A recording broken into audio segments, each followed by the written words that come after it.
Baş bölüyorsun. İlemde mülle kıyan işlerine Allah'ımızı ahmet versin. Yürü açık olsun inayım. Şu handalıda bizi sağla, bizi getimizden yürügen bana ustalaman, usta oğlum var, ilen görmüşsün. Şuna gel yalan bakalım.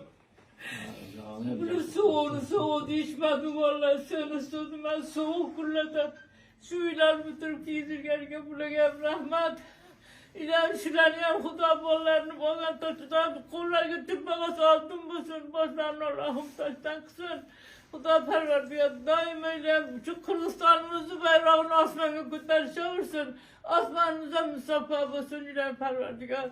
Hemen cayda Huda şu bizge mihnet gellerini bizi öyle gelen Allah bilesin. Allah ile hemen yürülasın. Yeter bana. Rahmet bunu bağlandım. İşledim bağlandım. Hemen ile görmüşsün. Soğuğunda tırnakıyla sürdüm. İyi halkım gel rahmet.